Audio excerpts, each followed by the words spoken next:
telling where they're from all over the country so far. That's exciting to see. I have my colleagues, Inga and Molly, ready to answer any questions that are going to come through that channel as well. Another 30 seconds or so, and we'll lift off. I can see people are already joining the lesson even, so that means we have some true Nearpod experts already in here. Give it another 30 seconds. I was a former teacher. That was always my problem. I was impatient. I didn't give enough thinking time. And so I'm pushing myself to be patient today. And then, about 10. All right. I think that's enough time to let people filter in. What you see on my screen, 2 screens. The left is what I'm going to be using as a teacher. The right side of the screen is what I'm going to be using to mirror the student's experience. Now, before I talk any more about Nearpod itself, a little bit of introduction. My name is Adam Franklin. I work for the product and content teams here at Nearpod, basically working on anything new that we release. I was a former high school social studies teacher in Houston, Texas. Shout out. I know I do look like a high school student. You're gonna have to trust me. I spent 5 years teaching. I will prove it to you after if you don't believe me. That's okay. And today we're really gonna be talking about Nearpod for beginners. So this is a true novice experience to help you define the language we use at Nearpod, the major components, before you get into some more technical things like building your own lesson or doing some really experimental stuff. What I would love for you to do is join your lesson with either a second device or in a second tab that you're using. What you will need to join my lesson is this 5-letter code you see here on the left-hand side. WVNLB.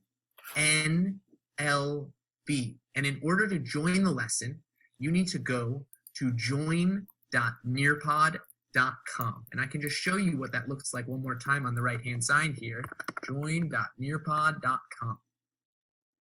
And when I'm there, this is the code that I type in. Sometimes when I'm distributing this to my students, I like to make up acronyms. I'm going to do it on the spot here. It's a lot of pressure, but let's see. West Virginia needs little buttons. So that is the code you need to enter today's lesson. You would just type that in here, WVNLB. Once you join, you're in my lesson. Now, I've already done that in this first tab, so I'm in here. And then you're in. And that's the beauty. I can see there's already about 138, 144 of us inside here so far. I'm expecting that number to grow because this webinar did sell out, and you guys are lucky. This is the only one I'm doing this week. I think not everybody gets to hear from me, and I have a feeling this is going to be one of the best ones this week. So I'm going to leave this here, but I'm going to X out of the code. That code's always going to be up here in the top left, WVNLB, if you ever need to see it. Maybe you get kicked out, maybe you lose some Wi-Fi. I know Hurricane Isaias is creeping up the coast. Stay safe out there. But with that said, I'm going to get into it. Again, just to reiterate, the left side is what I'm using to emulate the teacher's view in Nearpod. The right side is what I'm using to emulate the student's view in Nearpod. Now, the beauty of Nearpod to me, at its most simple, is that I, as the teacher, when I decide something, you are coming with me. I am in full control of curating this experience. Now, this is magic for so many reasons. I can distribute media, I can ask questions, I can get the data from those questions in the moment. But Nearpod is so flexible, and that's its power, is that I can do it with all of y'all. Some of you are from Honduras, Texas, Pennsylvania, and we're all in this synchronous experience together. That's the power of Nearpod. And so one thing that I would like to do before we get into any information delivery from me is to hear a little bit more from you all. So I am asking a poll, and in this case, you'll see you have a few options. I'd like to know more about what describes your familiarity level with Nearpod. Is it A, I've used Nearpod before, I have an account set up, I'm just here because I want a reinforcement? B, I've heard of Nearpod and I have an account set up, but I haven't used it. Or C, Nearpod is brand new to me, I don't have an account set up, this is the first time I'm hearing about it. I'm here to help no matter what. And again, big difference between what I see on my left-hand screen and what you see on your screen. I'm getting all of this juicy data in real time about what the participants of today's webinar, what their experience is like. And I can act on that data. That's so brilliant, is that I'm going to hear from my students. In this case, that's y'all, the attendees, and I'm going to be able to talk to it, to tailor my instruction based on what everybody is saying. One thing that I find really valuable is beyond just me hoarding that data, I can share it to the rest of the group. And this way you can see about 2/3 of us have heard of Nearpod and have an account set up. 20% of us have used Nearpod before. 10% of us, Nearpod is brand new to me. 8.6% haven't answered yet. Maybe I wander over to those students and let them know, or maybe I help them out. I'm going to unshare, and I can tailor my instruction to your needs. We're going to cover the gamut as far as whether you've used Nearpod and have an account set up, or it's brand new to you today. When you leave, you will not be able to answer C, hopefully. But with that said, one more question. Now, I do know y'all y'all are posting in the chat where you're from, but I'd like you to be able to see each other's, and I frankly want to be able to see, and I can't look at the chat right now. So what I'm going to show you right now is a collaborate board. I'm going to let you post without approving them first, but usually you might want to make that choice. So I would love it if you could type your response and post it. This is going to be like a parking lot for teachers, where all of my students' posts are going to be made public. And again, there's some slight differences between what I as the teacher see and what you as the student see. Now, you as the student, you can favorite each other's posts. You can scroll through. Some people may be taking advantage of the fact that you can add an image. Now, that's advanced Nearpod. We're going to leave that for the next session. But it's great to see already how far and wide we're coming from. Somebody, Miami, right from my backyard, somebody all the way from Vietnam, Ho Chi Minh City. That is so cool to see. Just how much Nearpod is broadcast around the world, and how it can help make teachers from all environments make their jobs a little easier and make it easier to connect with their students. So thank you so much for participating. This was a collaborate board. If you hear me refer to that term later in today's session, this is what we're talking about. You'll see me as the teacher. I can delete any of these responses. Maybe they're inappropriate. Everybody was appropriate today, so thank you. But a lot of other options for me that I see as a teacher that you don't see as the student on your right side. But I'm going to keep moving. Thank you so much for responding.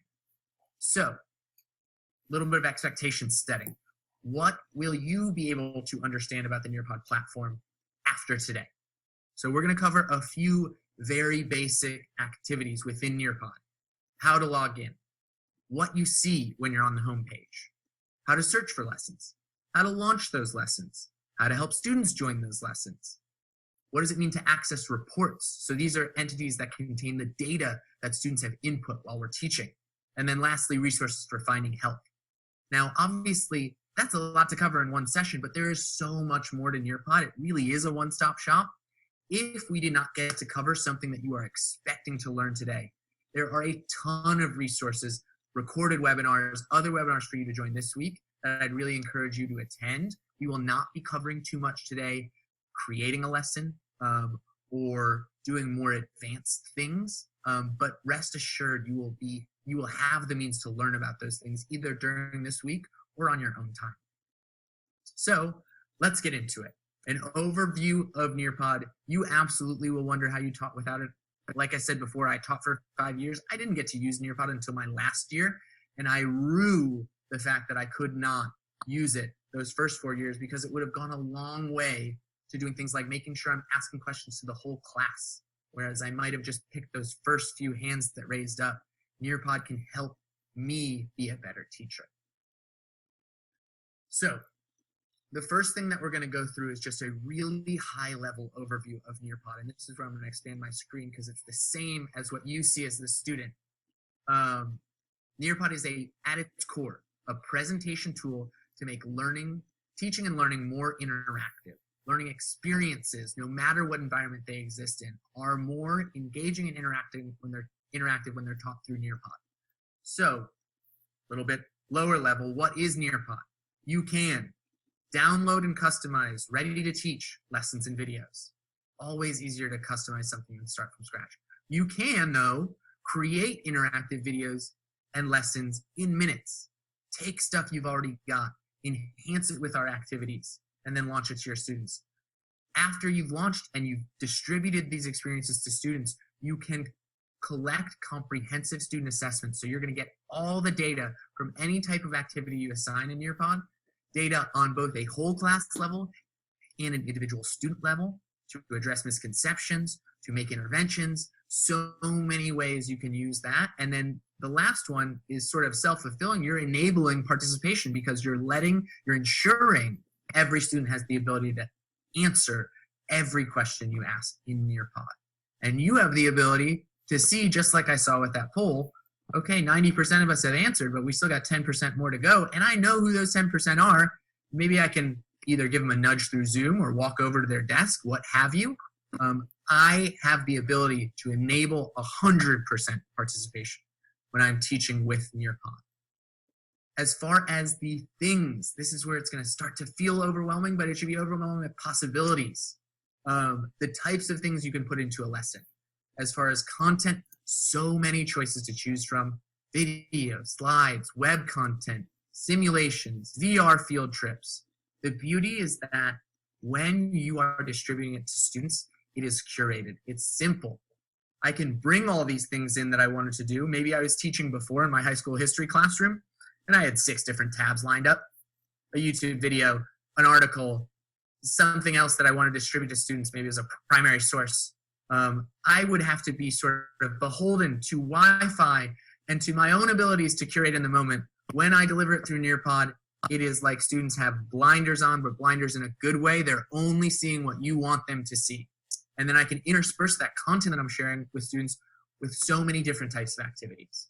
Collaborate board, which you've already seen, a poll, which you've already seen, but so much more. Time to Climb, a gamified quiz feature. I actually invented Time to Climb. It was a drawing in my notebook over a year ago. Highly recommend going to check that out. We are not going to do that today, unfortunately, though. Other options you have to choose from: fill in the blank, matching pairs, open-ended question, draw it. The list goes on. Please, please, after we get done today, check out each and every one of these. They will help you activate a different student based on their own unique interests, so that when you're using them all, you are absolutely encouraging and ensuring 100% participation.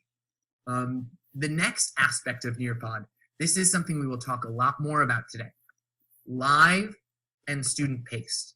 Right now, we are in a live session. That's why when I hit this next slide button over here, y'all come with me, or if I go back, y'all come right back with me. Live is for synchronous experiences. This is great for in-class or remote. It's important to note. I can do this in class where all my students have devices and I hit next and everybody's coming with me, but it works just as well through Zoom, what we're doing today. And what I love about it when I'm using it with Zoom is I have the means to extract information from my students' brains while I'm teaching.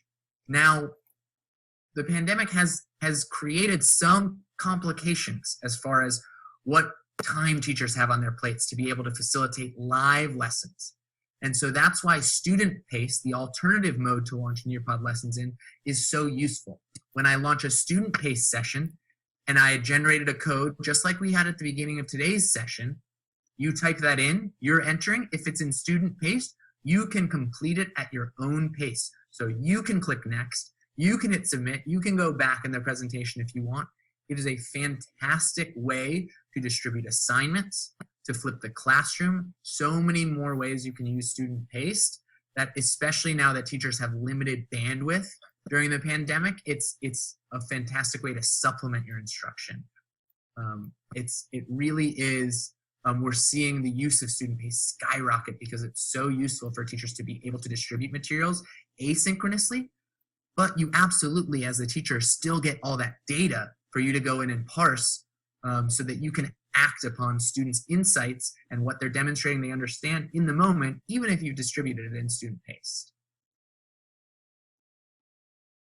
We are introducing a new use case this year whereby if you don't have devices with your students, you can project Nearpod to the front of class.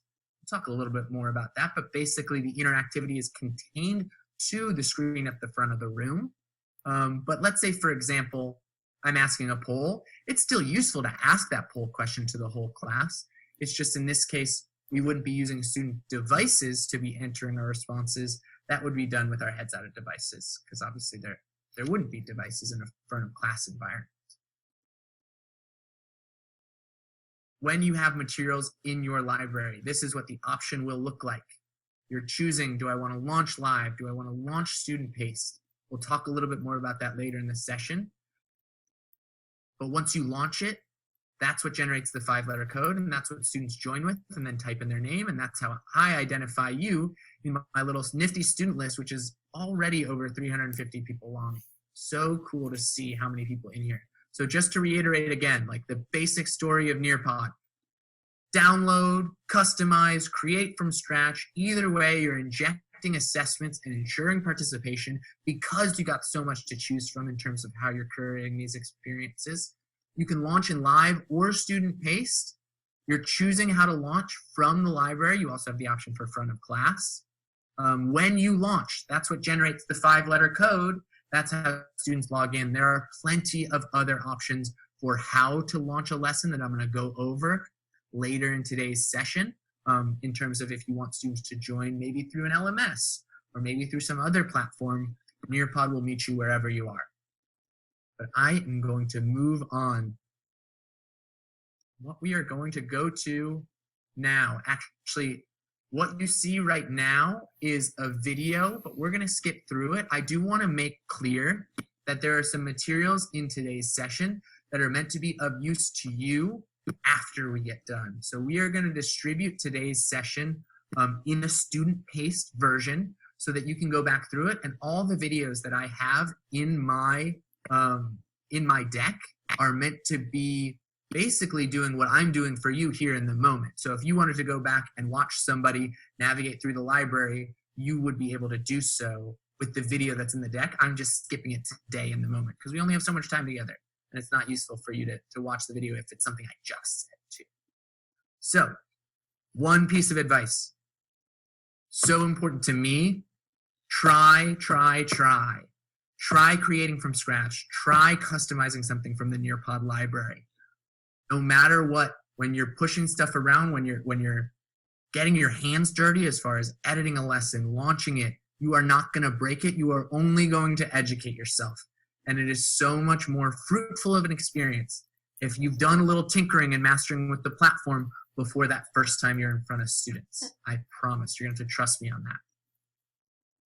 So, first thing we're going to do, back to my agenda, is log into Nearpod. It can seem simple, but to others it can be a little bit challenging, so I'm going to walk through just how we're going to go about doing that. On your screen, I need you to open a new tab. So I'm in Chrome. You'll see I have this plus option. Some other browsers will have the green dot. I need you to open a new tab, but come back to the Nearpod lesson so that I can talk you through the steps I want you to take, and then we'll keep moving. Open a new tab, come back to our Nearpod lesson, and you're already multitasking with Nearpod, and I really appreciate it. So we're going to log in. You have a few options, actually. I don't know why I said two. In terms of how you can log in, you can log in with email, Google, Microsoft, a few other single sign-on credentials. And it's important for you to be able to do a few of the next steps we're going to see today that you're logged into Nearpod, because if you're not, it will prevent you from being able to do so. So this is a little slideshow that will walk you through some of those steps. So in your new tab, I'm actually going to, instead of going to a new tab because I'm going to be logged in, I'm going to open an incognito tab. Let me do that. I'm going to go to nearpod.com so you can see it right here. This is where you got to click login at the top right here. And when I do it, this is the options that I'm given. I prefer to log in with Google because I like single sign-on. It's just easier for me, but if you're an Office 365 person, by all means, or you can create an account from scratch if you don't have one yet. Whatever is easiest for you right now to get logged in. If you already have an account, please use that one. You don't need to create a new one. I'm going to go back to my lesson. Once you click, this is where you're signing up, Google, Office 365, or email. You can join as a student from that same screen, but you're already in my lesson if you're following my directions. So we're going to keep moving. If you are a school or a district, you should be signing in with single sign-on because that's typically how your credentials are distributed to you. So we'll give folks a few, let's say a minute, to get signed in. I know Molly and Inga are following along in the chat, so they'll hopefully be able to answer any questions that come up. Yeah, I'm gonna try to be patient and give them a full minute here, and then we're gonna move on to the next part of today's session. The site, if you're not remembering, is nearpod.com, nearpod.com/join. Yeah.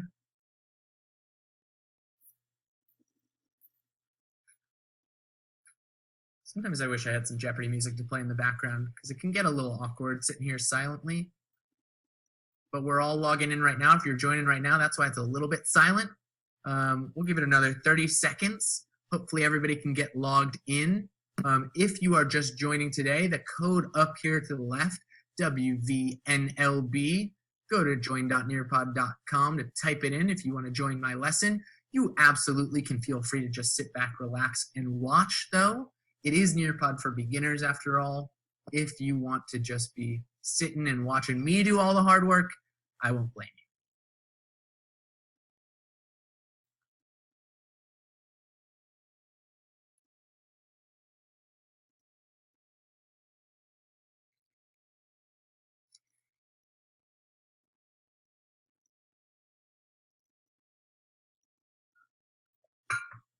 All right, full minute. I really had some restraint there and managed to wait it all out, but we are gonna move through this. There is another video in there for you. Again, this is for your review if you're coming back to these materials, so we're not gonna watch it right now. But what we're gonna do next is once you're logged in, hopefully you got logged in, what you're taken to is the Nearpod, there's my library, excuse me, the home page of Nearpod.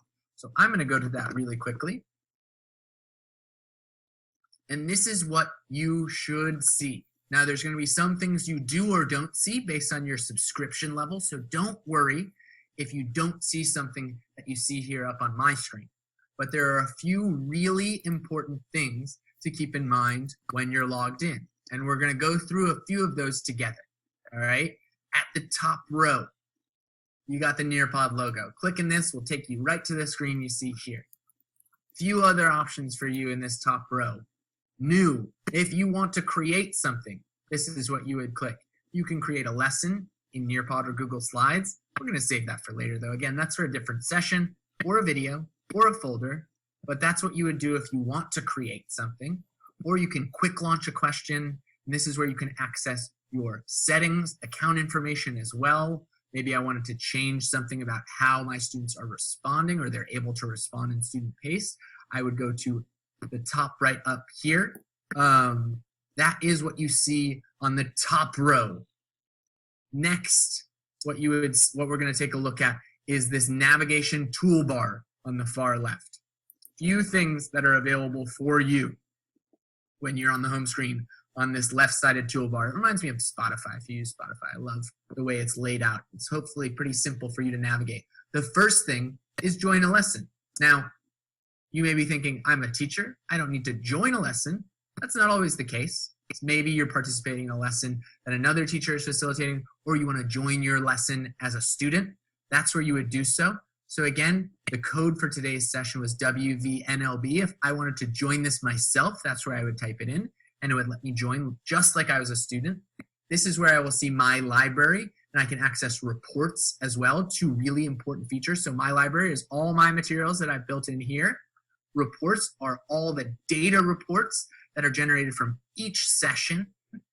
Here I can access a school and a district library. So if you are on a school or a district subscription, you will be able to curate materials at a school level or a district level. Maybe your district's passing out materials on digital citizenship or something like that.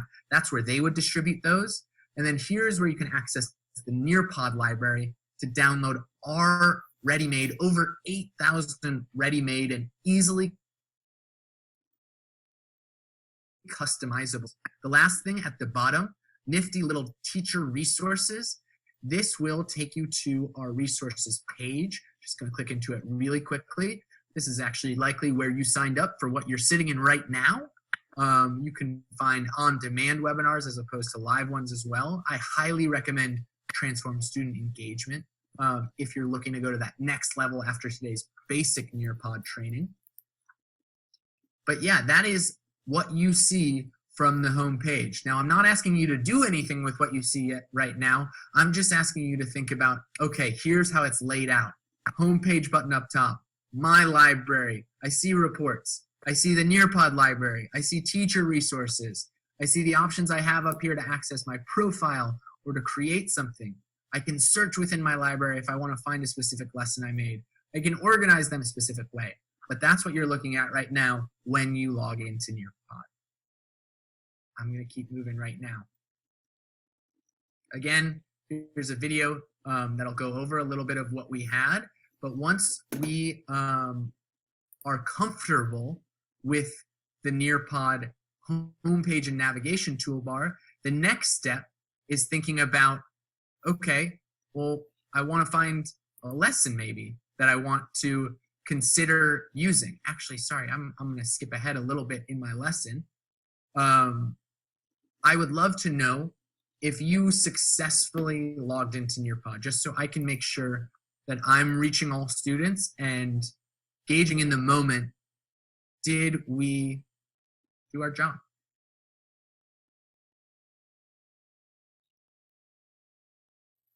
So far, everybody's successfully logged in. Molly and Inga are standing by to address any issues that you might be snagging with, but it seems like we're on the right page.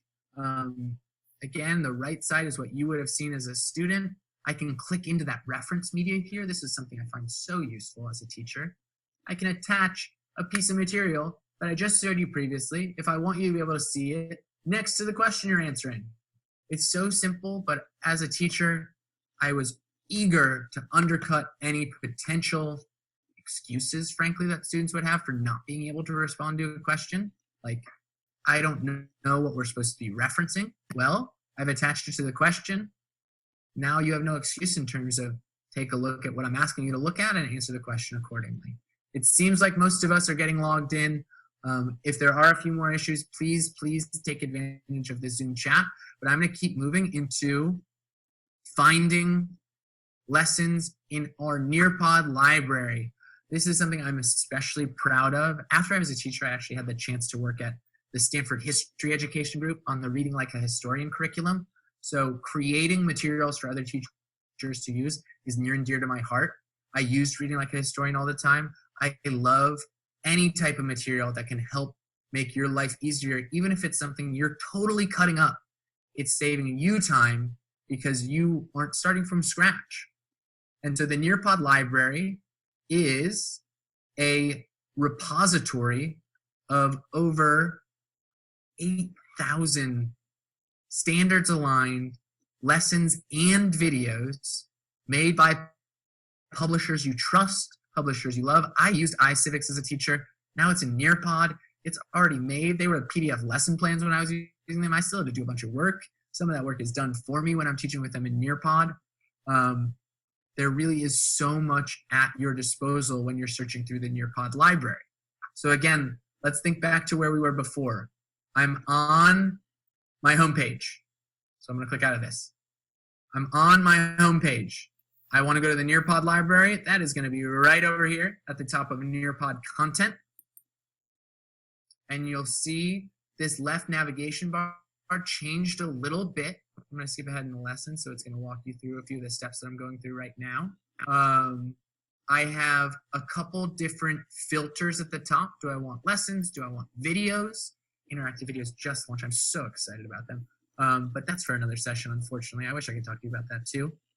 I have the ability to filter by subject, grade level, resource type, what have you. I can also go by state standards, which is incredibly useful. I was a Texas teacher. I taught social studies. I taught high school. I can go to the specific strand I had to teach as well if I really wanted.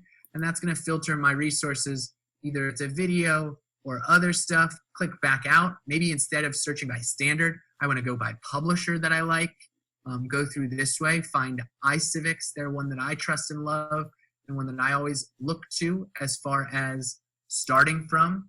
So I can go in and click into something, and this is where I can preview it.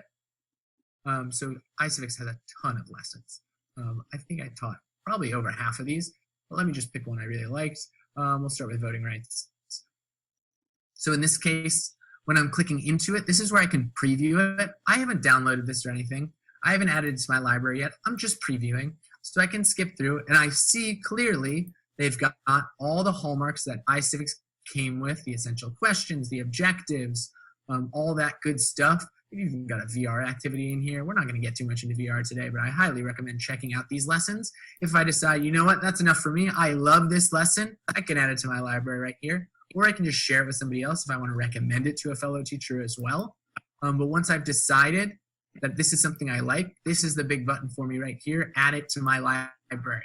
That's a big deal because then it'll take it from being in the Nearpod library back into being in my library. So if I had added it to my library, it would get pole position right here as the first lesson in my Nearpod library.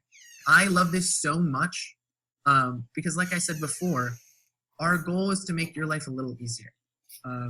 And if you're finding something off the shelf that we've created that's useful for you, that's one less lesson you got to plan. Even if you're like, Adam, I love this lesson, I really don't like the objectives you made. Get rid of them, delete them. Anything you download from us is customizable. You do not need to use a single thing in there you don't want to. You can add to it, frankly, as well, and improve upon the job I did. It's just hopefully you're starting from a point that isn't zero, which I truly appreciate, because we all know y'all got enough on your plates right now. So hopefully that's enough as far as getting your feet wet to find something that's useful for you. I would love to challenge everybody right now to go through and see if you can find something that's useful for you. Because what I'm going to do right now is I'm going to move on to a collaborate board, and I would love if you can add a question, or sorry, not a question, a piece of material that you think you're going to use that's useful for you, whether it's a publisher, the title of a lesson, a subject. Maybe there's something you didn't like. I work for the content team. I get to choose the Nearpod lessons that we're going to make for this year. If there's something that's not there that you'd like to see there, let me know. It's fantastic feedback for me. So if you wouldn't mind on this page here, this collaborate page, adding something you found that you will use, something you will like to see, favorite each other's responses that you're seeing coming through so that I can see what's really resonating with the crowd.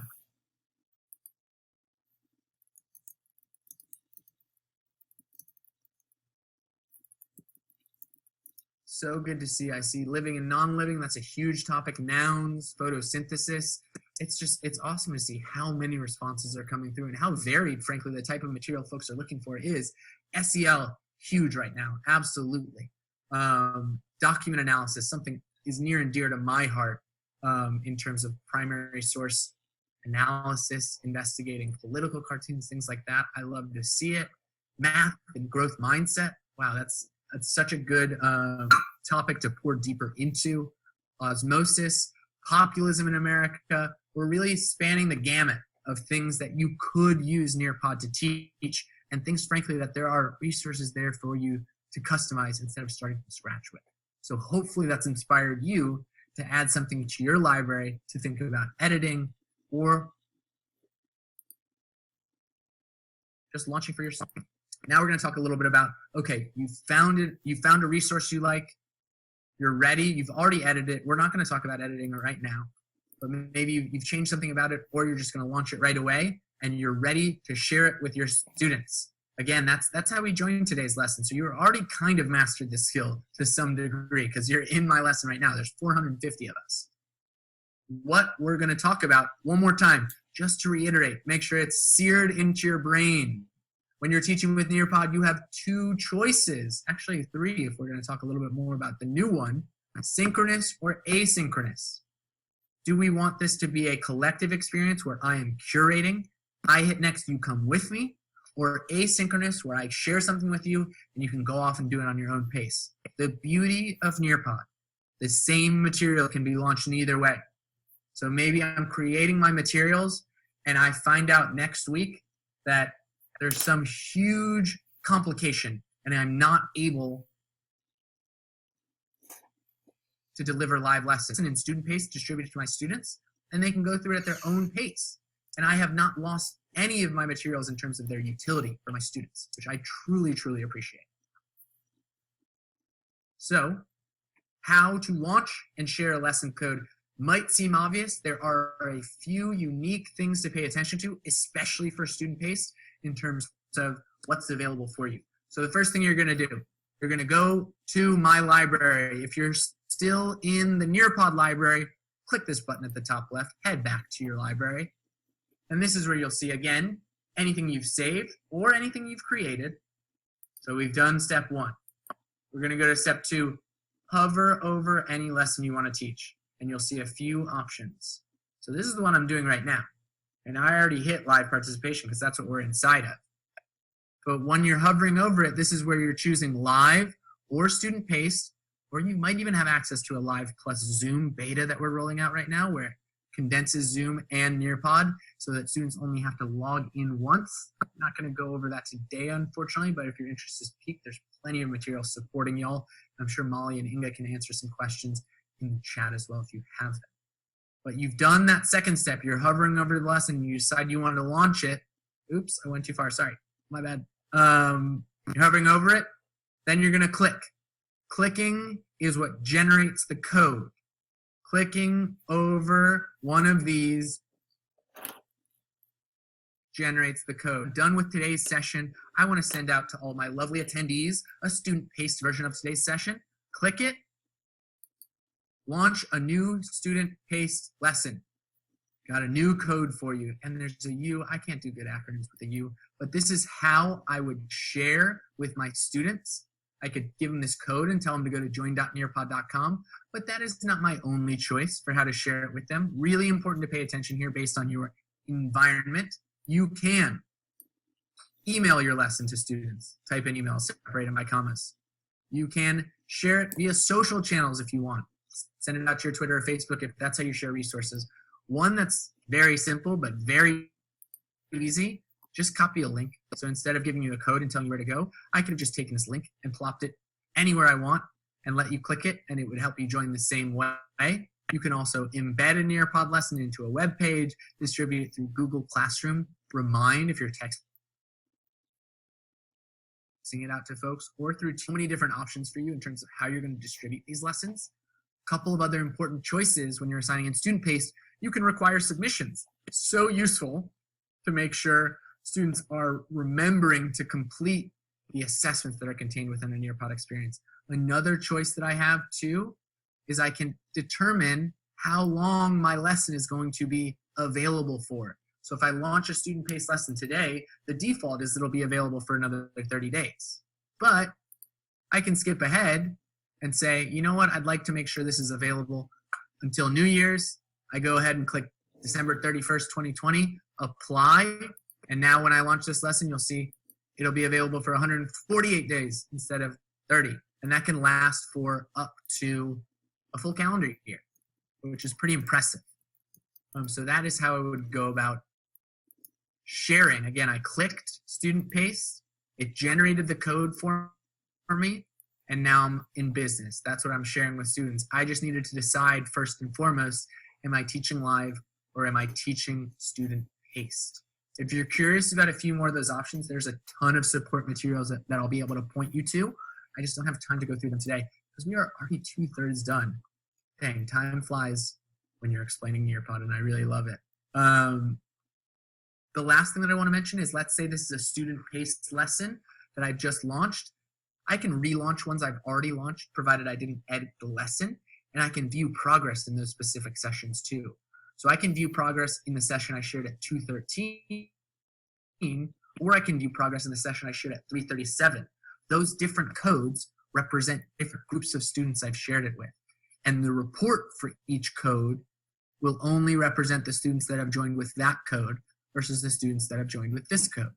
It's a great way to send out materials to different groups of students. Maybe they're small groups within your class, maybe they're different sections of your class, but it's a really great way to sort of make sure that your reports reflect the same boundaries that your grading patterns do, whether it's by small groups of students or by class sections. Back to my Nearpod lesson, a little bit more about how to share lesson codes.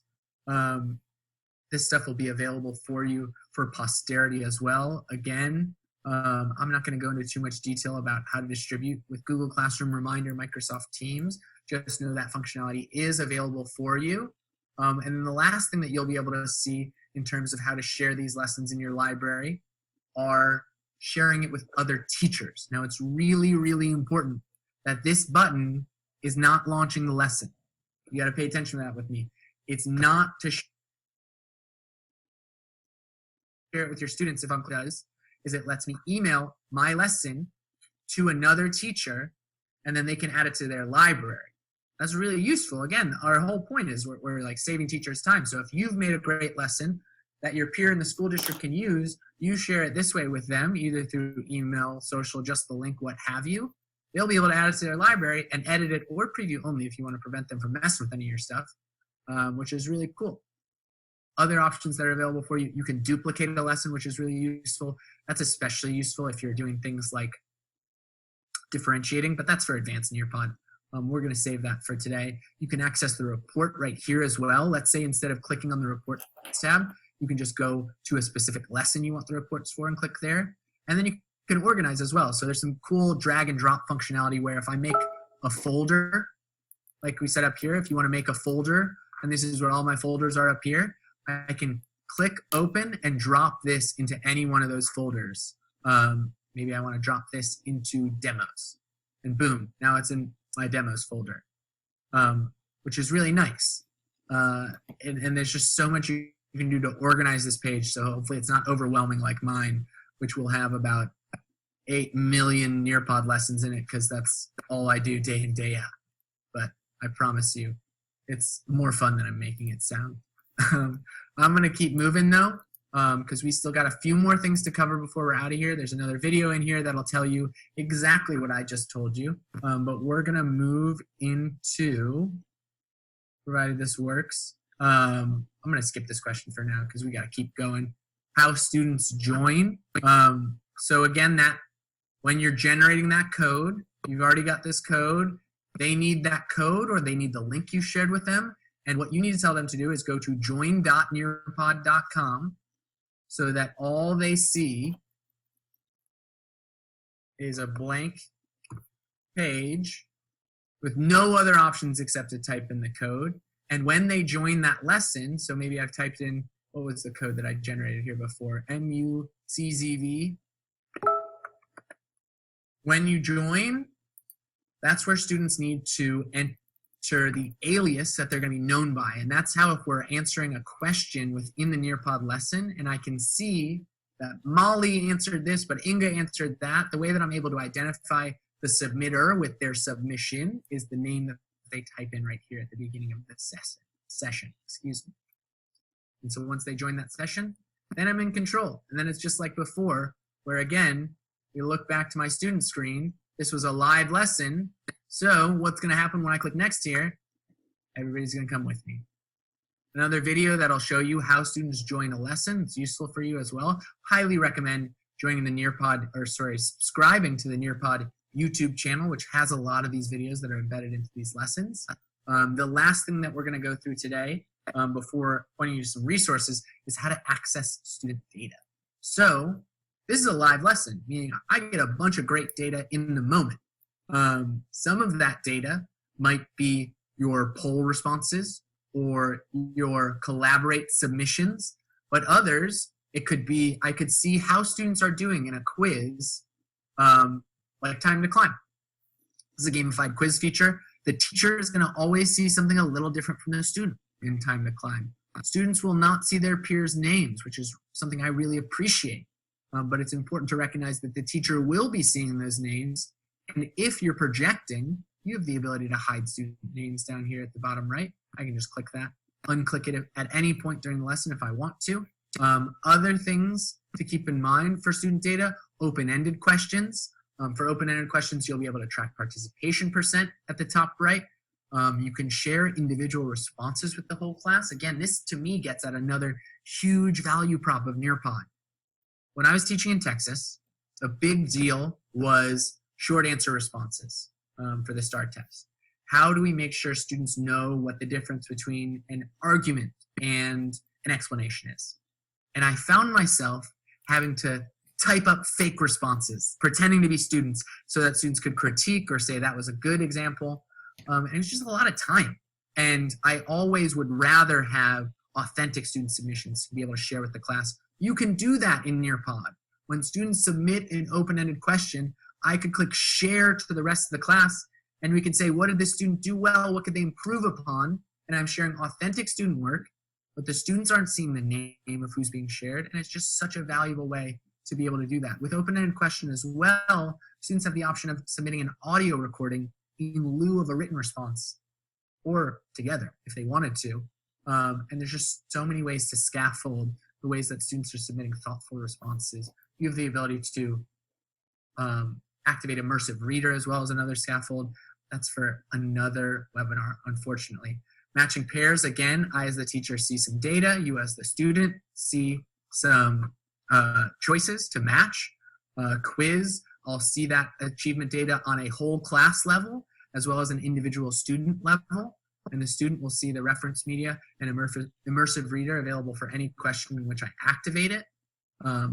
Flipgrid, another fantastic resource whereby students can see and hear videos of their peers for them to respond to.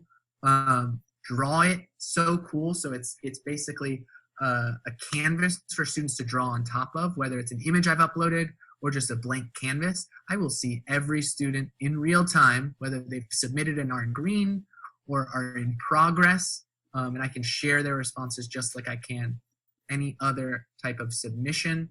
Collaborate board we've already seen. I'm not going to go too much into detail because we've played around with it a couple times as well, but they are anonymous to the students. Poll, we've done that one. Fill in the blanks is a great one for some low stakes practice if you're trying to put words in context or things like that. But that's just a few of the ways that you can access data in real time. Now, a lot of teachers are saying, I love that, but I need to be able to access it after the fact as well. And that's where reports come in. So if we're going back to the Nearpod homepage, when you're here, you'll find reports right over here, or by going to an individual lesson and clicking reports. And let's take a look at what that experience is like. So I'm going to click reports. I did suggest if you're logged in, try following along with me. And when you're in there, you'll be able to see by specific lessons and by specific sessions all the data that you've generated. So we're in Nearpod for beginners right now. I'm going to click into that one. And again, this is where you need to be careful that you're clicking into the correct session. So I want the one where all 470 of my students logged in. That's crazy. And then that way I can click into this one. And this is where I'm going to have a few different options. I can just download it either as a PDF or a CSV, either by individual students. If I wanted to just see just how Molly responded to every question in my lesson, or at a whole class view, I can share this report as well. And I mean, this is going to be huge because there's 470 of us. That's still wild to me to think about. But there are a few different things that I could go to. I could go by different features that we've answered already, and I can say, okay, I want to go back to the first poll that I asked and see what everybody answered. And this is where I'll be able to access that data as a post-session report. I can access the lesson too as I want. But that's reports. It's just a really useful way to extract all the data from the sessions you've previously taught in Nearpod, respective to each code that you've generated. Great thing to share with parents, great thing to show as proof of interventions that you've made for students. Reports are pretty flexible in terms of the way that you can use them. The house icon indicates that it was a student-paced lesson as well. That's something to keep in mind. All right, we're getting towards the end, and I'm sure y'all have heard me talk a ton. Before we get to the Q&A section with the last 10 minutes, I do want to point out that there is this teacher resources page for you, something that I had already walked through, but I want to make sure you have the URL for, as well as Nearpod's Zendesk page, which are more for FAQs that you're having about anything along the lines of getting started, creating a lesson, admin, activities, yada, yada, yada. So much good stuff there for you. On the resources page, highly, highly recommend, if you can't join maybe Transform Student Engagement, check in to see if there's a version on demand for you to be able to go through at your own time, at your own leisure. There's some great instructional lessons there for you to download to your library as well. FAQ, link to the Nearpod blog. I write in the Nearpod blog a lot about efficacy and learning sciences research that underpins our design. So much great stuff for you. A ton of teacher communities as well. Highly recommend checking out Facebook for the Facebook groups we have where teachers are sharing best practices and resources they've come across that are useful in Nearpod or outside of Nearpod, frankly. They're just a lovely group of people. But I do want to get to answering any questions. Last plug, follow us, email us, give us all the feedback at Nearpod, at Vocabulary, become a certified educator. Follow me on Twitter. I'm at Nearpod Adam. Hopefully you've enjoyed today's session. But with that being said, we're going to open the floor up, and I'd love if y'all could input any outlasting questions that we haven't been able to get to in the Zoom chat. Hopefully maybe I can talk to a few of them now. Obviously it's probably going to be a few more than we can answer right now, but I'll do my best to talk to whatever comes through.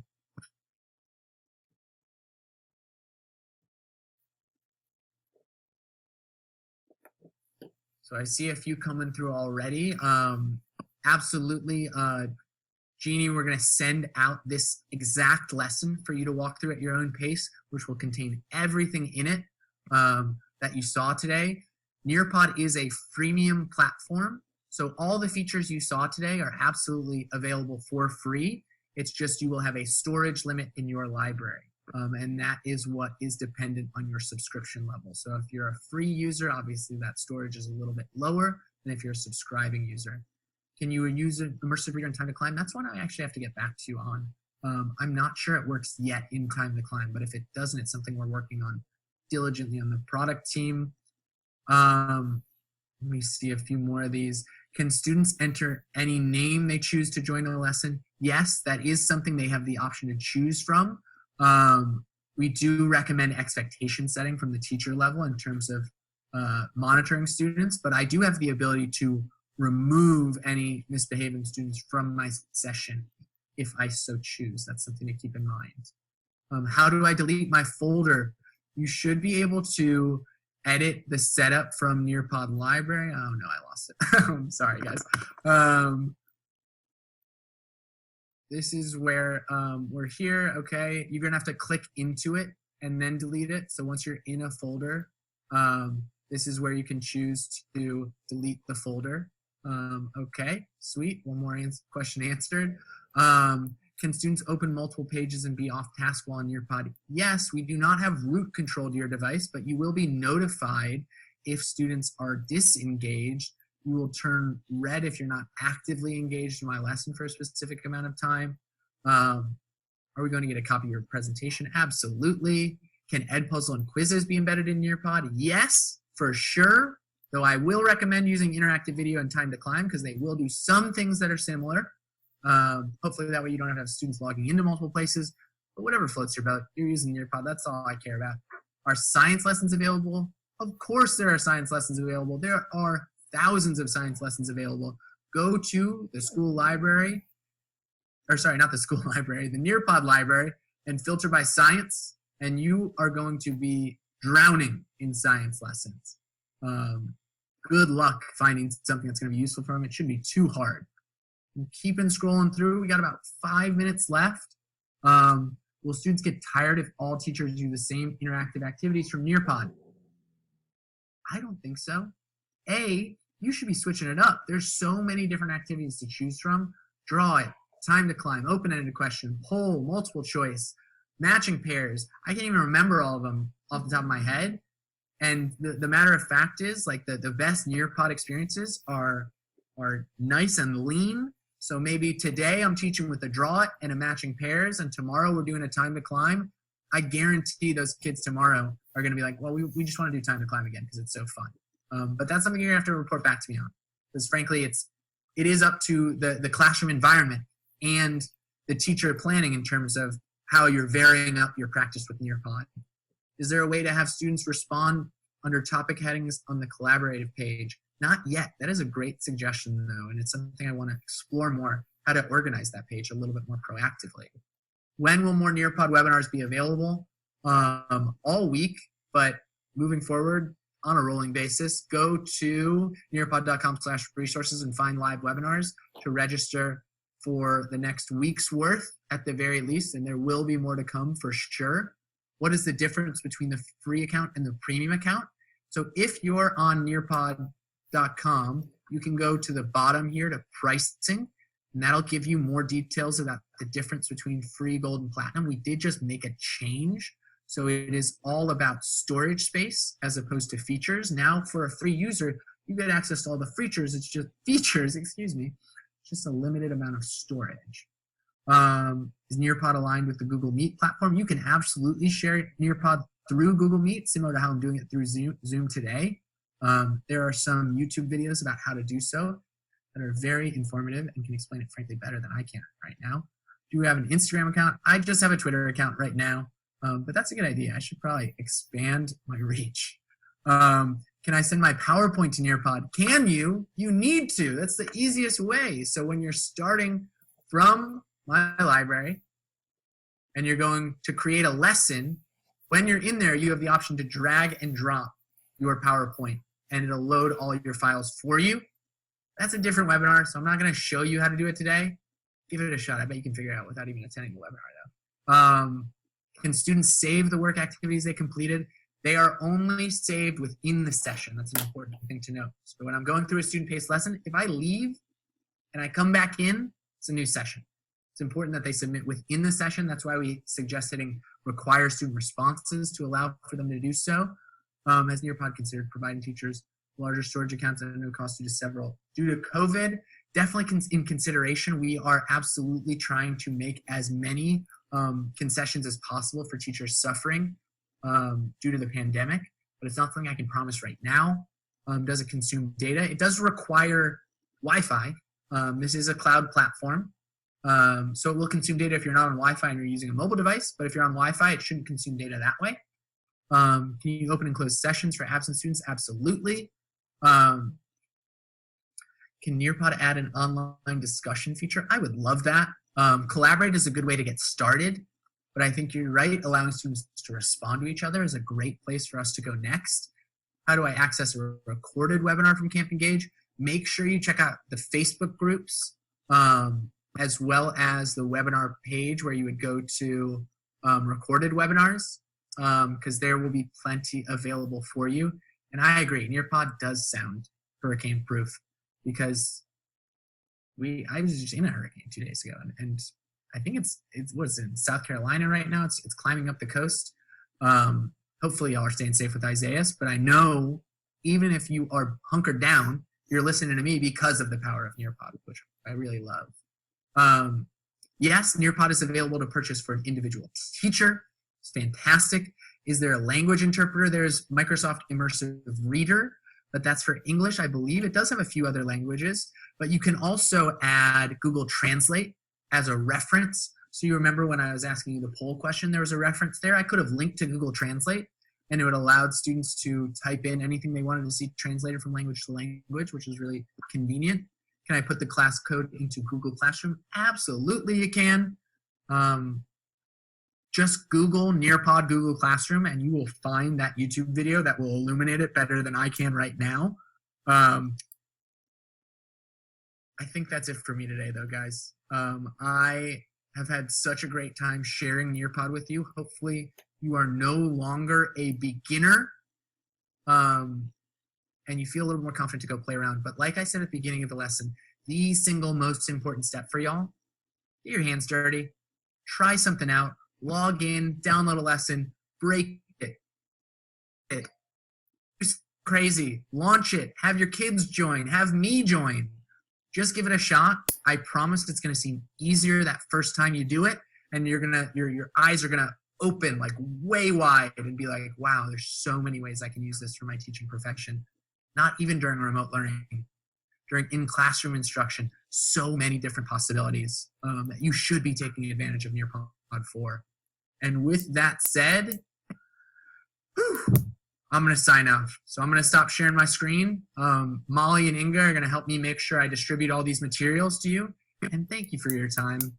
It's scary out there, but it's a little less scary when we all get to hang out together as fellow educators in the trenches. Good luck. Reach out to me.